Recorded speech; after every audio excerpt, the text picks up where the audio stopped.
भारतीय संस्कृति में ऐसा कहा जाता है कि जो व्यक्ति अपने दुख दूर करके दूसरों का दुख दूर करता है उसी को मोक्ष मिलता है। भारतीय संस्कृति में अंतिम लक्ष्य है मोक्ष की प्राप्ति। धर्म अर्थ काम मोक्ष का हमारा संस्कृति है। मोक्ष प्राप्ति अंतिम जीवन का उद्देश्य है और मोक्ष प्राप्ति के लिए जो रास्ता है वो ये है कि स्वयं का दुख दूर करना, फिर दूसरों का दुख दूर करने का प्रयास करना। जो व्यक्ति अपना बीमारी ठीक करे और फिर दूसरों का बीमारी ठीक करने के लिए प्रयास करे वो सभी को मोक्ष मिलता है। तो आप योग प्राणायाम सीखें, आयुर्वेद का ज्ञान लें और आपका दुख दूर हो जाएगा। फिर दूसरों को योग प्राणायाम सिखाएं और आयुर्वेद बताएं तो उनका भी दुख दूर होगा, तो आप सभी को मोक्ष मिलेगा। और मोक्ष से बड़ी तो कोई चीज नहीं है भारतीय दर्शन।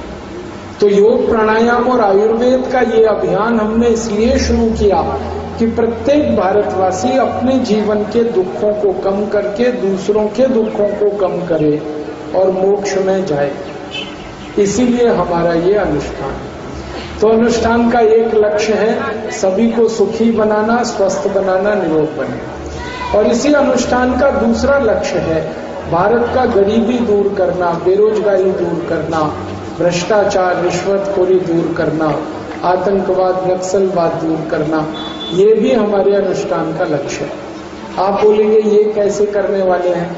इस अनुष्ठान के दूसरे लक्ष्य को पूरा करने के लिए हम लोगों ने करप्शन, भ्रष्टाचार को खत्म करने का संकल्प लिया।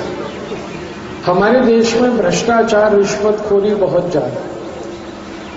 भारत में जब राजीव गांधी प्रधानमंत्री थे तो वो कहते थे कि भारत के प्रत्येक गरीब व्यक्ति को दिल्ली से जब 1 रुपए भेजा जाता है तो वो गरीब आदमी तक 15 पैसे ही पहुंच पाता है, 85 पैसे बीच में ही लूट जाता है। अब राजीव गांधी ने ये 1984 में कहा था, 1984, आज से करीब 26 साल पहले। अभी राजीव गांधी के जाने के बाद तो स्थिति और भी खराब है। अभी तो किसी गरीब आदमी के लिए दिल्ली से 1 रुपए भेजा जाता है तो गरीब आदमी के पास 10 पैसे ही पहुंच पाता है। 90 पैसा 90 पैसा बीच में ही लूटमार हो जाता है। और ये पैसे का लूटमार करने वाले भारत में कौन है? एक तो हमारे पॉलिटिशियंस हैं, नेता हैं, और दूसरे तो हमारे अधिकारी हैं। भ्रष्ट नेता और अधिकारी दोनों मिलकर पैसे का लूटमार करते हैं। हमारी भारत सरकार के बहुत सारे डेवलपमेंट के फंड्स सभी पॉलिटिशियंस और ब्यूरोक्रेट्स लूट लेते हैं। हमारे भारत देश में केंद्र सरकार का, राज्य सरकार का, जिला सरकार का, नगर पालिका सरकार का और ग्राम पंचायत का 5 स्तर पर जो फंड्स कलेक्शन है उसका 85 से 90% लूटमार है। और ये कितना है? ये 18 से 20 लाख करोड़ रुपए जो लूटमार होती। और ये सारे जो नेता हैं ये सभी पैसे को लूटमार करके विदेशी बैंकों में, फॉरेन बैंक्स में जमा कर देते हैं।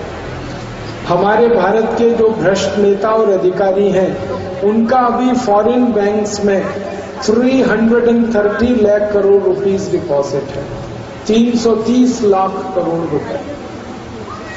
और ये सारा धन आपका टैक्स का, मेरा टैक्स का, उसमें से लूटा है और विदेशों में जमा कर दिया।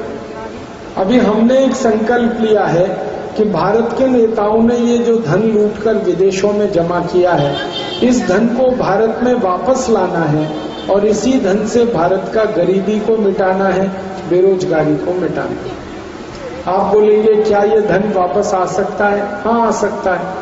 इसको वापस लाने के लिए सुप्रीम कोर्ट का मदद लेकर हम इस धन को वापस ला सकते हैं। और भारत का सुप्रीम कोर्ट में एक पिटीशन फाइल किया गया इसी के लिए और वो पिटीशन को बहस करने का काम कर रहे हैं श्री राम जेठमलानी, एक मशहूर वकील हैं। और ये पिटीशन अभी सुप्रीम कोर्ट में स्वीकार हुआ है और इस पर सरकार को नोटिस इशू हुआ है और पिटीशन पर गवर्नमेंट ऑफ इंडिया को सुप्रीम कोर्ट ने नोटिस दिया है कि विदेशी बैंकों में किसका कितना पैसा जमा है, ये सरकार जल्दी से सुप्रीम कोर्ट को बताए। अभी अच्छा ये हुआ कि सरकार को सुप्रीम कोर्ट ने ऑर्डर किया और अभी सुप्रीम कोर्ट के ऑर्डर से सरकार इस धन का पता कर रही है। 34 कंट्रीज में ये धन का पता चल गया है। थोड़े दिन में बाकी देशों में भी पता चलेगा और सुप्रीम कोर्ट में ये पूरी जानकारी आने के बाद हम अपील करेंगे कि इस पूरे धन को भारत का राष्ट्रीय संपत्ति बना दिया जाए और ये पैसा पूरा भारत में वापस आ जाए। इसके लिए हम प्रयास करेंगे। उम्मीद है कि 2011 के अंत तक ये कार्य हो जाएगा सुप्रीम कोर्ट, और अगर नहीं होगा तो हम फिर भारत के पार्लियामेंट में एक बिल लेके आएंगे और इसके लिए कई एमपीज के साथ हमने बात कर लिया है और कुछ एमपीज ये बिल पार्लियामेंट में इंट्रोड्यूस करेंगे और वो बिल इस बात के लिए होगा कि विदेशी बैंकों में जो 330 लाख करोड़ रुपए डिपॉजिट है वो भारत का राष्ट्रीय संपत्ति है। जब ये बिल पार्लियामेंट में आएगा तो इस पर डिबेट होगी। डिबेट के समय हम देखेंगे कि कौन कौन एमपीज इसको विरोध कर रहे हैं, अपोज कर रहे हैं। जो एमपीज इसको विरोध करेंगे, पक्की बात है कि बेईमान वही हैं, पैसे उन्हीं के हैं और अकाउंट्स भी उन्हीं के। तो सारे देश को पता चलेगा बेईमान एमपीज कौन कौन है। और पार्लियामेंट में अगर बेईमान एमपीज ज्यादा हो गए तो ये बिल तो गिर जाएगा, और अगर ईमानदार एमपीज ज्यादा हो गए तो बिल पास होगा। बिल पास होगा तो कानून बनेगा, कानून बनेगा तो पैसे आ जाएंगे, और बिल अगर नहीं पास हुआ तो हम फिर नेक्स्ट स्टेप हम जो लेने वाले हैं वो हमारा ये है कि 2014 में जब जनरल इलेक्शन होगा पार्लियामेंट का, वो टाइम पर पूरे देश में से 400 मेंबर ऑफ पार्लियामेंट्स को हम इलेक्ट करके लाएंगे और फिर इस बिल को पास कराएंगे और फिर उसके बाद कानून।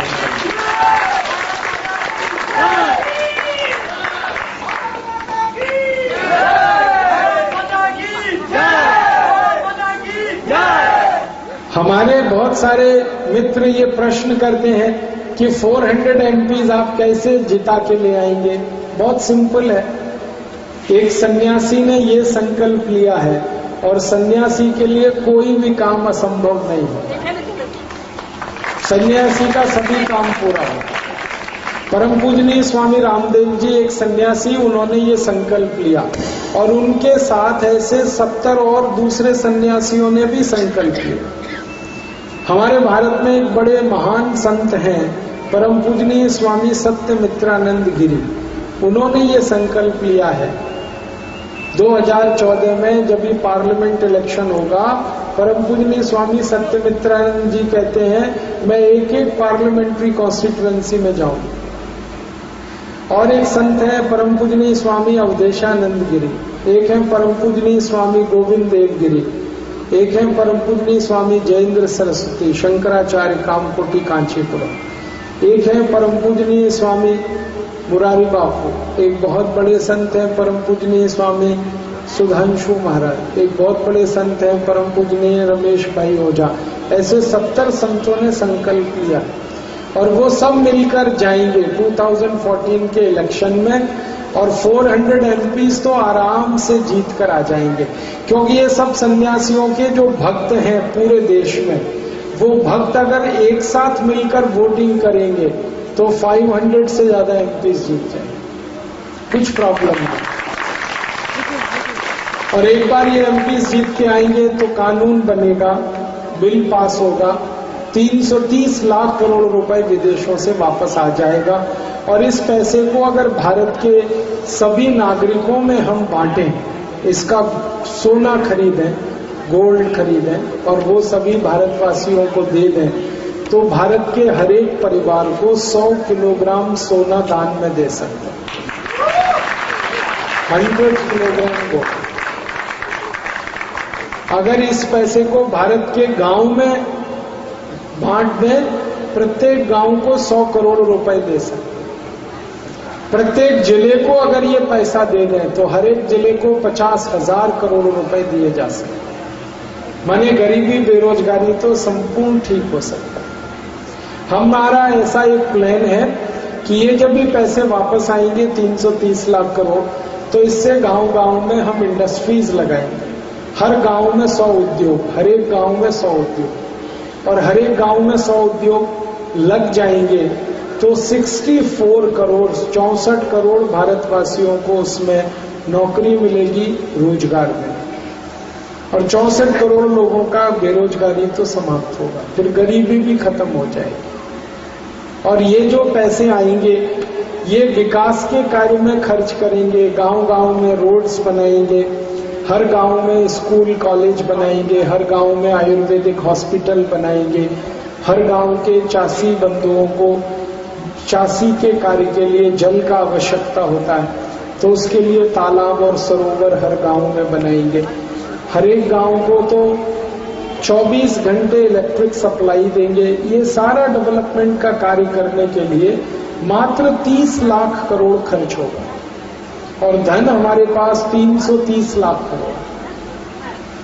तो 30 लाख करोड़ खर्च कर देंगे, 300 लाख करोड़ फिर भी बचेगा।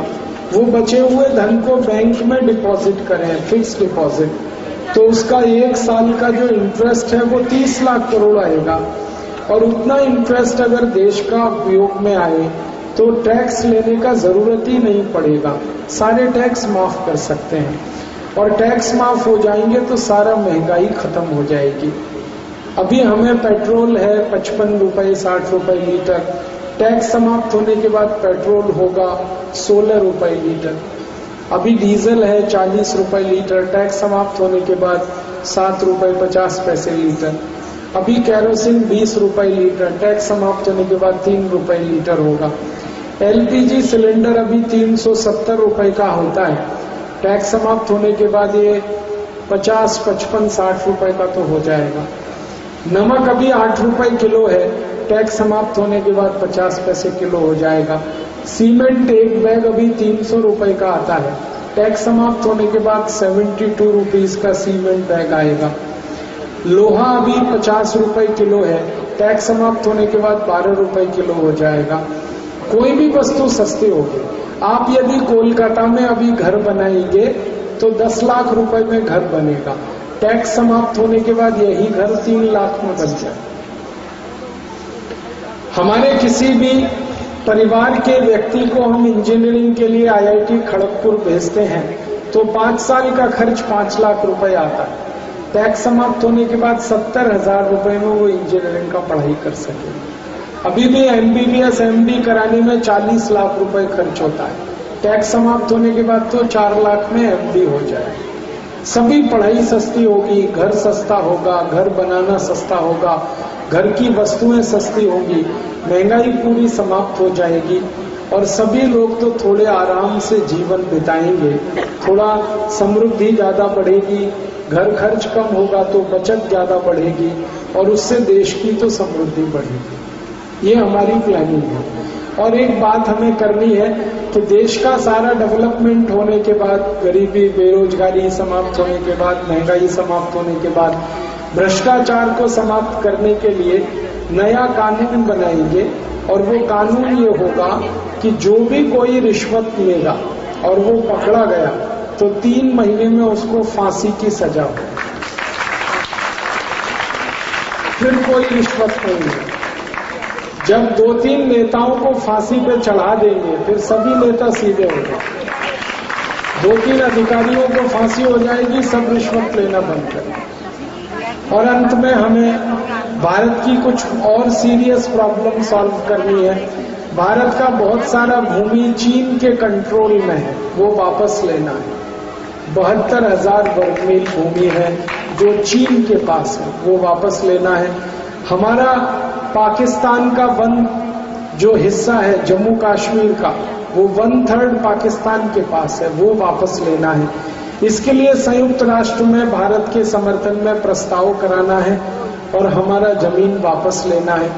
और एक काम हमें करना है, कि भारत में अंग्रेजों का जब भी सरकार चलती थी तो वो जो कुछ भी लूट कर ले गए वो सभी वापस लाना। कोहिनूर हीरा अंग्रेजों ने लूटा, वो वापस लाना है। हमारा सोने का सिंहासन अंग्रेजों ने लूटा, वो वापस लाना है। भारत के मंदिरों से सोना लूट कर अंग्रेज ले गए, वो वापस लाना है। मैं आपको एक इतिहास का उदाहरण देता हूं। एक अंग्रेज आया था, उसका नाम था रॉबर्ट क्लाइव। वो कोलकाता से 1757 में 900 शिप्स भर के गोल्ड ले गया था, सोना ले गया। 900 पानी का जहाज भर के सोना लेकर गया था रॉबर्ट क्लाइव। और वो सारा सोना लंदन में अभी रखा है म्यूजियम्स में, वो सभी भारत में वापस ला। और उसके लिए ब्रिटिश गवर्नमेंट के खिलाफ हमें केस फाइल करना है इंटरनेशनल कोर्ट ऑफ जस्टिस में, और उसके लिए हमने तैयारी शुरू किया है। हजारों डॉक्यूमेंट्स हमने कलेक्ट किए हैं इसके लिए, और ये बहुत बड़ा केस हम लड़ेंगे और इसको जीतेंगे। और 450 लाख करोड़ का गोल्ड अंग्रेजों से हम वापस लेंगे, 450 लाख करोड़। और इतना गोल्ड अगर भारत में वापस आएगा तो भारत सोने का चिड़िया नहीं, सोने का शेर हो जाएगा। भूतकाल में भारत सोने का चिड़िया था, अभी भविष्य में सोने का शेर बने। सोने का चिड़िया कमजोर होता है, उसको कोई भी लूट लेता है। शेर को कोई नहीं लूट सकता, शेर को कोई टच भी नहीं करता। ऐसा भारत होना चाहिए। और इसके लिए पूरा भारत देश से 10 करोड़ नागरिकों का संगठन खड़ा करना है। परम पूजनीय स्वामी रामदेव जी ने ये अनुष्ठान शुरू किया। इसमें 10 करोड़ नागरिकों का मदद चाहिए, और वही मदद मैं मांगने आपसे आया। आप भी हमारे इस अनुष्ठान में थोड़ी मदद करिए। आप बोलेंगे क्या मदद करें? हमको हमारे इस अनुष्ठान में 10 करोड़ मेंबर्स की जरूरत है। आप हमारे मेंबर बन जाइए। और इस अनुष्ठान में मेंबर बनने के लिए 11 रुपए दान देना होता है। 11 रुपीज का डोनेशन देकर आप मेंबर हो सकते हैं। आप 11 रुपीज तो डोनेट कर सकते हैं, कोई बड़ा धन नहीं है वो। तो आप मेंबर बने और 10 लोगों को और प्रेरित करें, वो भी हमारे मेंबर बने। इस समय सारे देश में हमने मेंबरशिप कैंपेन किया हुआ है। परम पूजनीय स्वामी जी इसी के लिए निकले हुए हैं। हर दिन 15 से 20 हजार लोगों को वो मेंबर बना रहे हैं। वो कोलकाता भी आने वाले हैं दिसंबर लास्ट वीक में, तभी बहुत बड़ा पब्लिक मीटिंग उनका होने वाली है, और उसमें लाखों लोगों को वो मेंबर बनने के लिए कहेंगे। मैं भी आपसे यही कहने आया, आप एक एक मेंबर बने और 10-10 को कहें, वो 10-10 और 10-10 को कहें। पूरा कोलकाता से हमें 25-30 लाख मेंबर्स की जरूरत है। आप सब उसमें मिलकर सहयोग कर सकते हैं। और हम तो जीवन का सिद्धांत जानते हैं कि बूंद बूंद से घड़ा भर जाता है। थोड़ा थोड़ा सहयोग करें तो काम पूरा हो जाता है। तो आप सब थोड़ा थोड़ा सहयोग करें इस कार्य में। और एक सन्यासी ने ये कार्य शुरू किया है, परमपिता परमात्मा की कृपा से ये जरूर पूरा होगा, क्योंकि 70 और दूसरे सन्यासियों का इस कार्य में सहयोग है, आशीर्वाद है। तो हम सब मिलकर अपने भारत के इस बड़े अभियान को पूरा करेंगे, और इस अभियान की मदद से भारत को सोने का शेर बनाएंगे, विश्व गुरु जगत गुरु बनाएंगे, भारत का गरीबी, बेरोजगारी, भूखमरी को मिटाएंगे, और भारत देश का हर समस्या का समाधान करते हुए भारत को स्वतंत्र, स्वावलंबी, स्वयंपूर्ण देश बनाकर अपने क्रांतिवीरों के सपनों का पूरा पालन करेंगे। भारत के लाखों क्रांतिकारियों ने इस देश को स्वतंत्र कराने के लिए अपना बलिदान किया। नेताजी सुभाष चंद्र बोस, लाला लाजपत राय, विपिन चंद्र पाल, अरविंदो घोष जैसे भारत के लाखों क्रांतिवीरों का बलिदान हुआ। 7,32,780 क्रांतिवीरों ने देश की आजादी के लिए बलिदान किया है। हम इस देश को आगे बढ़ाएंगे और जगत गुरु बनाएंगे। शहीदों ने, क्रांतिकारियों ने देश को आजादी दिलाई है। हम इस देश को जगत गुरु बनाएंगे, विश्व गुरु बनाएंगे, सर्वश्रेष्ठ बनाएंगे। गरीबी, भुखमरी, बेकारी, बीमारी सब समाप्त करके एक ऐसा देश जो आदर्श होगा सारी दुनिया में, वो हमें बनाना है। इसके लिए आपका सहयोग चाहिए और आपका सहयोग मेंबरशिप के रूप में चाहिए। आप मेंबर बने और दूसरों को बनाएं। मेंबर बनने के लिए सभी रिसीव बुक हमारे योग शिक्षकों के पास है, हमारे पदाधिकारियों के पास है। आप कभी भी उनसे वो ले सकते हैं और रिसीव बुक लेकर दूसरों को भी प्रेरित करके उनको मेंबर बनने के लिए आगे कह सकते हैं। इतना कहकर मैं आपका धन्यवाद दूंगा, आभार व्यक्त करूंगा। आप सब यहाँ आए, मेरी बातों को आपने सुना। इन बातों को ज्यादा से ज्यादा लोगों को प्रचारित करेंगे तो हम सब आपके आभारी रहेंगे और आप हमारे मेंबर बनकर दूसरों को मेंबर बनने के लिए प्रेरित करेंगे तो हमेशा इस कार्य के लिए हम आपके ऋणी रहेंगे। मैं बोलूंगा भारत माता की, हम सब बोलेंगे जय। भारत माता की, भारत माता की, भारत माता की। वंदे वंदे वंदे। धन्यवाद।